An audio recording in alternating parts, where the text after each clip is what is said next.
It seems like every single moment that time goes by since the release of the Ms. Marvel trailer, the more and more people are upset and realizing that major changes are in fact happening. So let's talk about the big one that has many people wondering, why are you doing this and what is the point? Because Ms. Marvel is not a Inhuman. So to kind of compare why this is upsetting many people, imagine if the Flash didn't actually run fast, but he was still called the Flash, and instead of running fast, he just used gadgets, like Batman. There's your comparison. So for those that don't know, or maybe you do know, you just forgotten, or maybe you're new to the whole Ms. Marvel thing, you're trying to figure out why there's so much that's going on with the fan base that's really making people upset. And it essentially boils down to, yeah, they're going to be completely ignoring, by the look of it, her entire Inhuman connection and origin. So to quickly explain why this matters, well, the Inhumans are a sort of endangered species. Let's put them that way.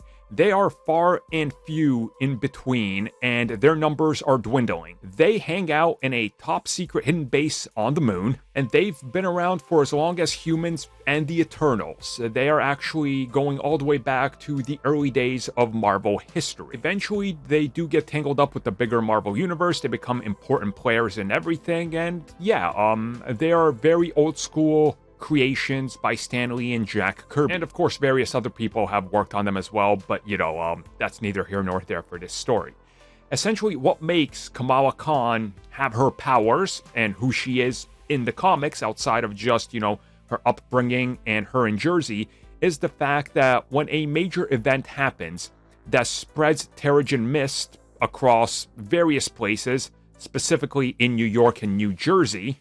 For those that don't know, Terrigen Mist is what gives Inhumans their powers. Once you're exposed to it, if you have the Inhuman gene, you get superpowers, and they're your Inhuman powers.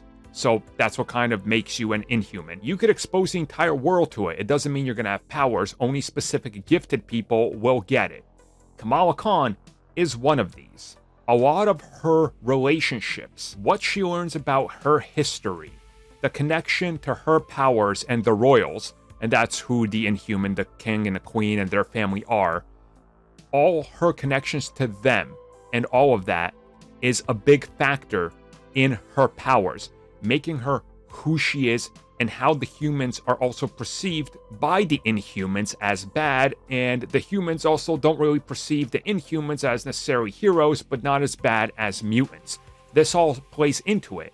Her having this Inhuman power that's suddenly dropped on her also connects to her belief and her family, which obviously ties into her being an outcast and also being an American Muslim living in the United States. This was all kind of cleverly tied into one another, and they were able to use the whole Inhuman thing as a sort of backdoor to be able to explain some of this, deep history in Marvel, but also some of the racism and stuff. And that's important to, again, Ms. Marvel, her being an Inhuman. You remove that, again, this is why people are mad, you're missing a huge chunk of Ms. Marvel. And don't get me wrong, I agree with many people. The show can be great.